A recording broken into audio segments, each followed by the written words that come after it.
Hello everyone, स्वागत है आपका प्रज्ञान एकेडमी यूट्यूब चैनल पर। लास्ट टाइम पे हमने गुप्त काल की आर्थिक व्यवस्था और वहां की सामाजिक व्यवस्था, ये दोनों टॉपिक हमने डिस्कस कर लिए थे। अब आज हम जो टॉपिक डिस्कस करेंगे वह ये कि गुप्त काल में धार्मिक जनजीवन कैसा था, वो लोग किस धर्म को मानते थे, किस धर्म को संरक्षण प्राप्त था और कौन कौन से धर्म प्रचलित थे गुप्त काल में। तो इसके पहले हम थोड़ा सा पीछे जाते हैं। जब मौर्य वंश हमने पढ़ा था तो अशोक तक आते आते क्या देखा था कि बौद्ध धर्म जो था वह विशेष धर्म बन गया था, बौद्ध धर्म को संरक्षण प्राप्त था। इस कारण जो वैदिक धर्म को मानने वाले थे, ब्राह्मण आदि थे, वहां मतलब एक तरीके से जो मौर्य शासक थे उनसे रुष्ट हो गए थे और ये भी एक कारण बना था मौर्य वंश के पतन का। ठीक है, फिर हमने आगे देखा तो जब शुंग वंश आया वहां से क्या हुआ, वैदिक धर्म को संरक्षण मिलना प्रारंभ हो गया, ब्राह्मणों का आदर होने लगा और ब्राह्मणों को संरक्षण मिलने लगा। मतलब एक तरीके से हम ये बोल सकते हैं कि वहां पर फिर से नींव रख दी गई थी कि वैदिक धर्म के प्रचार प्रसार। तो जो नींव उन्होंने स्टार्ट किया था, मतलब एक तरीके से शुंग वंश में, फिर सातवाहन वंश में भी हमने देखा था, वहां पर भी ब्राह्मणों को संरक्षण प्राप्त था और जो राजा आदि थे वह बड़े बड़े अनुष्ठान करते थे, यज्ञ आदि करते थे। ठीक है, तो उसके बाद जब ये गुप्त वंश के शासक आए तो इन्होंने वैदिक धर्म को और अपने बिल्कुल जो एक चरम पर पहुंचाने वाली स्थिति होती है वह पहुंचा, वह गुप्त काल में ही पहुंचा। तो गुप्त वंश के शासकों ने वैदिक धर्म को अपनी पराकाष्ठा तक पहुंचा दिया, ये हम कह सकते हैं। ठीक है, अगर बात की जाए बौद्ध धर्म के बारे में तो बौद्ध धर्म को यहाँ पर एक अंतर आया कि सातवाहन वंश में हमने ये देखा था, भले ही वह वैदिक धर्म को मानते थे, ब्राह्मणों को संरक्षण प्राप्त था, इसके बाद भी बौद्ध धर्म को भी संरक्षण वहां पर दिया गया था, ये हमने डिस्कस किया था। लेकिन यहाँ पर यही अंतर देखने को मिलता है, मतलब ऐसा नहीं है कि किसी धर्म को मानने के लिए रोका गया या आप इस धर्म को नहीं मान सकते, ऐसा नहीं किया गुप्त शासकों ने, लेकिन बस ये किया कि संरक्षण जो दिया वह सिर्फ वैदिक धर्म को दिया, बौद्ध धर्म को संरक्षण मिलना यहाँ पर बंद हो गया। तो ये एक इम्पोर्टेंट चीज यहाँ पर देखने को मिलती है। मतलब हम ये कह सकते हैं धार्मिक जनजीवन में ये बहुत बड़ा अंतर देखने को मिलता है कि बौद्ध धर्म को यहाँ पर संरक्षण मिलना बंद हो गया था। ठीक है, लेकिन इसके बावजूद भी हमने, भले ही हम ये देख रहे हो कि जितने भी गुप्त शासक रहे उन्होंने बहुत बड़ी बड़ी उपाधियां धारण की, वो लगभग देवताओं से मिलती जुलती, मतलब अपनी जो तुलना की वो भी देवताओं से की, है ना। जो कि समुद्रगुप्त के बारे में तो सबसे ज्यादा बोला गया कि धन में वो कुबेर के समान है, शक्ति में इंद्र के समान है। भले ही वो बिल्कुल वैष्णव थे, ब्राह्मण धर्म को मानते थे, वैदिक धर्म को मानते थे, लेकिन इसके बाद भी भले ही उन्होंने बौद्ध धर्म को संरक्षण नहीं दिया, लेकिन इसके बाद भी वे धार्मिक रूप से सहिष्णु थे। ठीक है, सहिष्णु थे वह, मतलब ऐसा नहीं है कि वह किसी को भी बाध्य कर रहे हो कि चूंकि जो राजा है वह बौद्ध धर्म को नहीं मान रहा है, वह वैदिक धर्म को मान रहा है, तो वहां की प्रजा को भी इसी धर्म को मानना है। तो ऐसा कुछ भी नहीं किया, जो भी प्रजा थी उसको अपने हिसाब से वह जिस धर्म को मानना चाहे, जिस धर्म के अनुसार अपने पूजा पाठ अनुष्ठान करना चाहे वह कर सकती है, अपने रीति रिवाजों के अनुसार वह चल सकती है। ऐसा किसी भी गुप्त शासक ने कभी भी प्रजा को बाध्य नहीं किया। ठीक है, फिर इसके बाद एक चीज ये भी देखने को मिलती है कि भले ही जो भी गुप्त शासक हो वह पूजा पाठ कर रहे हो, लेकिन इसके बाद भी उन्होंने अपने साम्राज्य में जो उच्च अधिकारी थे उसमें हर धर्म के लोगों के लिए बराबर स्थान रखा, मतलब योग्यता के अनुसार उन्होंने स्थान दिया। सिर्फ इसलिए नहीं कि ये बौद्ध धर्म को मानता है तो यह उच्च पद पर आसीन नहीं हो सकता। बहुत सारे ऐसे उच्च अधिकारी थे जो कि बौद्ध धर्म को मानते थे, लेकिन उनको भी गुप्त साम्राज्य में, गुप्त राज व्यवस्था में उच्च पद दिया गया। ठीक है, अब हम देख लेते हैं एक सिस्टमैटिक वे में कौन कौन से धर्म थे, किस धर्म में क्या क्या उन्नति हुई, क्या क्या चेंजेस हुए, ये सारी चीजें हम देखेंगे। अगर मुख्यतः बात की जाए गुप्त काल में तो 3 धर्म मुख्यतः प्रचलित थे। एक तो वैष्णव धर्म, जिसको वैदिक धर्म भी बोल सकते हैं, वैदिक धर्म बोलना ही ज्यादा सही है, क्योंकि यहाँ पर ये देखा देखा गया है कि जो लोग थे वह राम की भी पूजा करते थे, शिव की भी पूजा करते थे, विष्णु की भी पूजा करते थे। तो इसको वैदिक धर्म बोलना ही ज्यादा सही। ठीक है, वैदिक धर्म। दूसरा जो धर्म था वह था बौद्ध धर्म। तीसरा जो धर्म था वह जैन धर्म। अब चूंकि बात ये भी आ जाती है कि जैन धर्म के बारे में मतलब क्यों कम सुनने में आता है कि जैन धर्म को संरक्षण या ऐसी कोई बात क्यों नहीं की जाती। वह इसलिए नहीं की जाती क्योंकि जैन धर्म जो था वह बहुत कठोर था, उसके जो नियम थे वो बहुत ज्यादा कठोर थे, इसलिए मतलब लोगों का उसकी तरफ इतना आकर्षण नहीं था जितना कि वैदिक धर्म और बौद्ध धर्म के प्रति था। क्योंकि लोग पहले ही इतना डर जाते हैं, अरे इतने कठिन नियम है, हम कैसे पालन कर पाएंगे। ठीक है, और शायद यही एक कारण रहा था जो कि श्वेतांबर और दिगंबर में बंट गया था जैन धर्म। जो दिगंबर थे वह बहुत ज्यादा कठोर नियमों का पालन करते थे, श्वेतांबर के उनकी तुलना में थोड़े से कम कठोर थे, है ना। तो वह जो स्पष्ट विभाजन है वह भी यहाँ देखने को मिलता है जैन धर्म में। ठीक है, तो 3 धर्म प्रचलित थे गुप्त काल में, वैदिक धर्म, बौद्ध धर्म, जैन धर्म। इन 3 बिंदुओं पर हम डिस्कस करेंगे। चौथा जो बिंदु हम डिस्कस करेंगे वह है धार्मिक सहिष्णुता। कोई भी हम शासक पढ़ रहे हो, कोई भी साम्राज्य पढ़ रहे हो, अगर हम उसके धार्मिक जनजीवन के बारे में बात कर रहे हैं तो जितना वहां पर माना जाने वाला धर्म इंपॉर्टेंट होता है उतना ही ये वाला पॉइंट भी इंपॉर्टेंट हो जाता है, धार्मिक सहिष्णुता। ये हो सकता है कि राजा इतना कट्टर हो, उसने ये फरमान जारी कर दिया हो पूरी प्रजा को इसी धर्म को मानना है, तो ये पढ़ना बहुत जरूरी है। ठीक है, तो चलिए, तो वैदिक धर्म के बारे में बात की जाए तो वैदिक धर्म अपनी उन्नति की पराकाष्ठा पर जो पहुंचा था वह पहुंचा था गुप्त काल में। ठीक है, गुप्त शासक जो थे वह वैष्णव धर्मावलंबी थे। यहाँ पर एक चीज और क्लियर हो जाती है, जो हम वर्तमान में जो हिंदू धर्म है, जो हमारी पूजा पद्धति आदि है, ऐसा माना जाता है कि इसका जो पूरा विकास हुआ वह गुप्त काल में ही हुआ। मतलब जो वर्तमान पूजा पद्धति हम लोग जो फॉलो कर रहे हैं उसका पूरे का जो विकास देखने को मिलता है वह गुप्त काल में ही मिलता है। तो ऐसा बोला जाता है कि वर्तमान हिंदू धर्म गुप्त काल के हिंदू धर्म से ही प्रभावित है। ठीक है, जो एक मूर्ति पूजा देखी जाती है, जो हिंदुओं में तीर्थ यात्रा वाली चीज देखी जाती है, पितृ पूजा देखी जाती है, दान दक्षिणा आदि देखा जाता है, उपवास व्रत रखना आदि जो करते हैं वह सब यहीं से स्टार्ट हुआ माना जाता है। ठीक है, मंदिरों का निर्माण इन्होंने शुरू करवाया, तो मंदिर में जाके जो पूजा अर्चना आदि होती है वह भी यहीं से स्टार्ट हुई। तो यहाँ पर क्या क्या चेंजेस हुए ये थोड़ा सा पढ़ना जरूरी है। ये जो स्टार्टिंग के पॉइंट है ये थोड़े से प्रीलिम्स के लिए इम्पोर्टेंट है। इसमें मैंने कोशिश ये की है कि आपके प्रीलिम्स के फैक्ट्स भी कवर हो जाएं और मेंस के लिए यदि आपको आ जाता है कि गुप्त काल में धार्मिक जनजीवन कैसा था, गुप्त काल की धार्मिक व्यवस्था बताइए, तो आप उसको भी लिख सकें। ठीक है, अगर आपको मान लीजिए ये क्वेश्चन आता भी है तो आपको पहले तो जैसे मैं बताती हूँ 2 लाइन का एक इंट्रोडक्शन देना है। तो इंट्रोडक्शन में आप ये लिख सकते हैं कि गुप्त काल में वैदिक धर्म की उन्नति हुई और वह अपनी पराकाष्ठा पर पहुंचा, परंतु यहाँ पर बौद्ध धर्म को संरक्षण मिलना बंद हो गया था।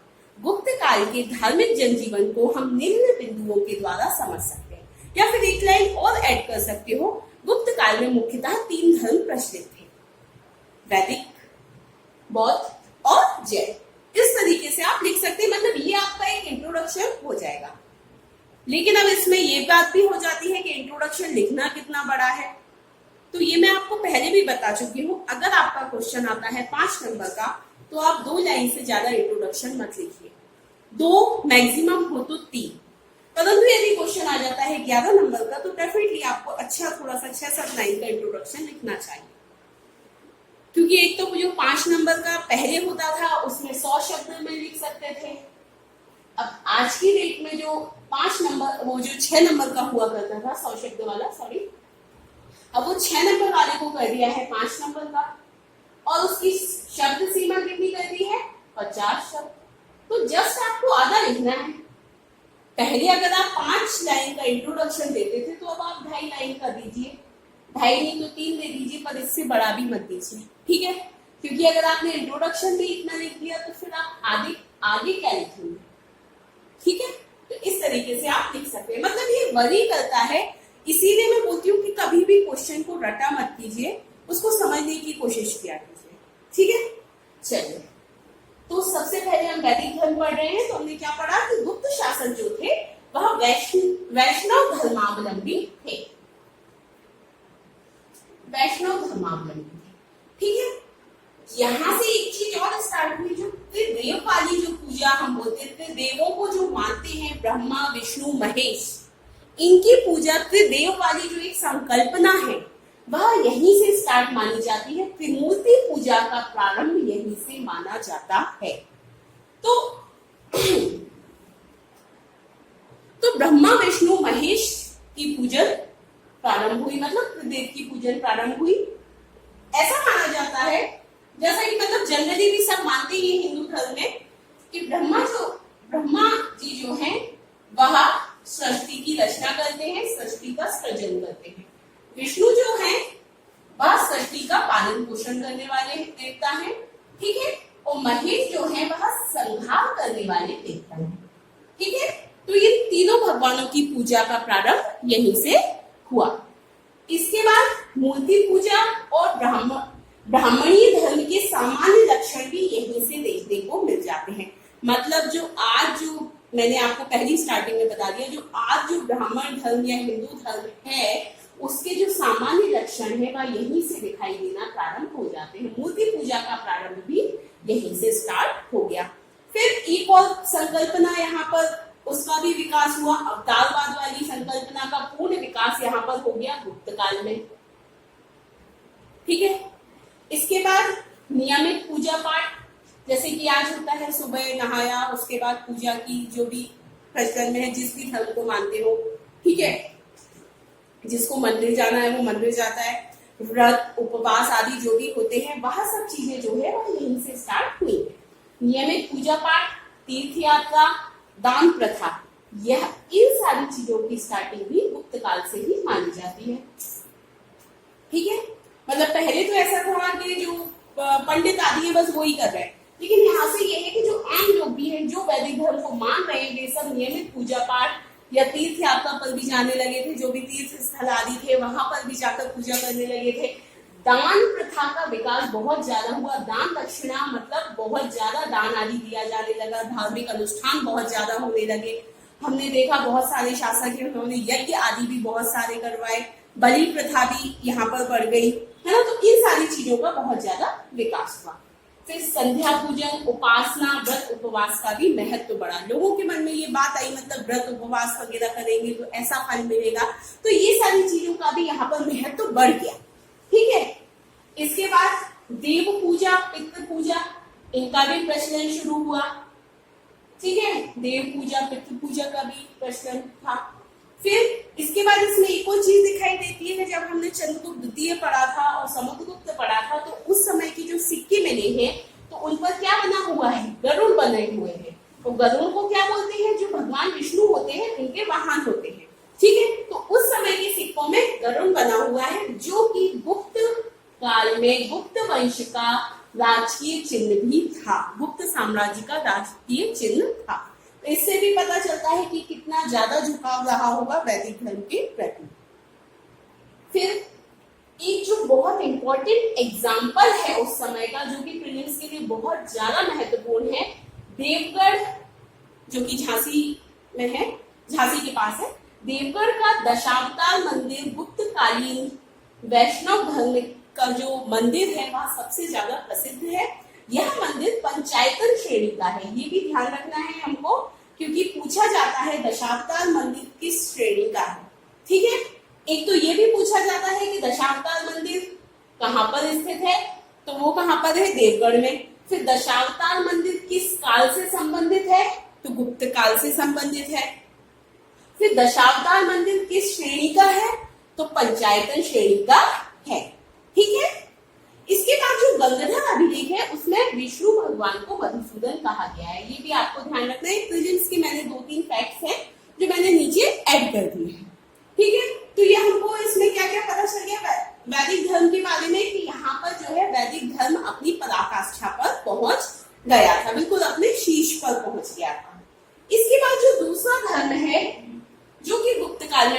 था वह है बौद्ध धर्म। ठीक है, बौद्ध धर्म के साथ जो कि हमने स्टार्टिंग में ही डिस्कस कर लिया कि बौद्ध धर्म को संरक्षण मिलना बंद हो गया था। ठीक है, भले ही बौद्ध धर्म को संरक्षण मिलना बंद हो गया, लेकिन फिर भी बौद्ध धर्म फलता फूलता रहा। मतलब ऐसा नहीं हुआ कि बौद्ध धर्म मानने वालों की संख्या घट गई हो, ठीक है, या जो बौद्ध धर्म मान रहे थे उन्होंने किसी और धर्म को अपना लिया हो, ऐसा कुछ भी नहीं हुआ। बौद्ध धर्म अपनी गति से ही, भले ही उसकी गति थोड़ी सी कम हो गई थी, लेकिन वह फलता फूलता रहा बिना राजकीय संरक्षण के भी। ठीक है, अनुयायी पर्याप्त संख्या में थे, भले ही बंद हो गया बौद्ध धर्म को संरक्षण मिलना। ठीक है, सम्राट का आश्रय होकर भी प्रगति की। कुछ बौद्ध विद्वान भी थे जो कि गुप्त काल के ही थे, जैसे कि वसुबंधु, कुमारजी, परमार्थ, असंग। याद रखना इनके नाम, वसुबंधी, कुमारजी, परमार्थ और असंग, जो कि बौद्ध धर्म को मानने वाले थे और जो कि किस काल के थे, गुप्त काल के थे। ठीक है, फिर इस समय बुद्ध की बहुत सारी मूर्तियों का भी निर्माण हुआ, स्तूपों का भी निर्माण हुआ। तो हम ये नहीं बोल सकते कि बौद्ध धर्म जो है अपने स्तर से नीचे गिर गया होगा। ठीक है, मतलब बौद्ध धर्म जो है वह अपनी गति से ही फलता फूलता रहा था, उसकी स्थिति भी अच्छी थी उस समय। ठीक है, बुद्ध की बहुत सारी मूर्तियां बनी, स्तूपों, चैत्यों का निर्माण हुआ। नालंदा विश्वविद्यालय का निर्माण भी इसी समय हुआ, हमने पढ़ा था, है ना। नालंदा विश्वविद्यालय का निर्माण हुआ था, जो कि क्या था, बौद्ध दर्शन और शिक्षा का प्रमुख केंद्र था। ठीक है, तो ये तो हो गई बौद्ध धर्म के बारे में बात। इसके बाद बात करें, मतलब कुछ ऐसे विद्वान भी हैं जो मानते हैं कि मतलब राजा का शायद मतलब थोड़ा सा नेगेटिविटी थी बौद्ध धर्म के प्रति, और मतलब ऐसा कुछ विद्वान ऐसा मानते हैं, लेकिन ऐसा कुछ भी नहीं था। बौद्ध धर्म जो था वह अपनी गति से ही फलता फूलता रहा था। ठीक है, फिर जैन धर्म के बारे में बात करें तो जैसे कि हमने स्टार्टिंग में ही देख लिया, बहुत ज्यादा कठोर था, तो उतनी गति से प्रगति नहीं कर सका। कठोर नियम के कारण अधिक लोकप्रिय नहीं हुआ। ठीक है, लेकिन वल्लभी की प्रसिद्ध जैन संगीति इसी समय हुई, गुप्त काल में। ठीक है, ये क्वेश्चन है। ठीक है, वल्लभी की प्रसिद्ध जैन संगीति कब हुई, गुप्त काल में ही हुई। बहुत सारी जैन संगीतियां हुई गुप्त काल में, लेकिन उसमें ये ज्यादा प्रसिद्ध है। ठीक है, और ये जो वल्लभी की जैन संगीति हुई थी इसलिए भी प्रसिद्ध है क्योंकि इसमें श्वेतांबर संप्रदाय के सिद्धांतों को लेखबद्ध किया गया था। ठीक है, ये क्वेश्चन है तो ध्यान रखना है, कब किया गया था, वल्लभी की जैन संगीति में, और कब हुई थी, वह गुप्त काल में हुई थी। ठीक है, इसके बाद क्या हुआ, श्वेतांबर और दिगंबर संप्रदाय में स्पष्ट विभाजन भी जो देखने को मिलता है वह भी इसी काल में मिलता है। ठीक है, तो गुप्त काल में ही श्वेतांबर और दिगंबर संप्रदाय में स्पष्ट विभाजन हो गया था। कुछ विद्वान भी थे जो कि जैन धर्म के विद्वान थे, छपड़ा, सिद्ध सेन, दिवाकर जैसे जैन विद्वान थे। ठीक है, इनका भी थोड़ा सा नाम आप ध्यान रख लेना कि किस काल के थे या गुप्त काल के थे। ठीक है, और कौन से धर्म से संबंधित थे, जैन धर्म से संबंधित थे। ठीक है, फिर क्या हुआ, विदेशी आक्रमण हुआ। तो क्या हुआ, यह उत्तर से दक्षिण में भी जैन धर्म का प्रवेश हो गया। तो मतलब दक्षिण में भी जैन धर्म को मानने वाले बहुत सारे लोग हो गए। स्टार्टिंग कहां से हुई, उत्तर से हुई, लेकिन चूंकि उत्तर से ही हमेशा आक्रमण हुए तो विदेशियों का आक्रमण हुआ, तो क्या हुआ, जैन धर्म जो था वह दक्षिण में प्रवेश कर गया और वहां पर फलता फूलता रहा।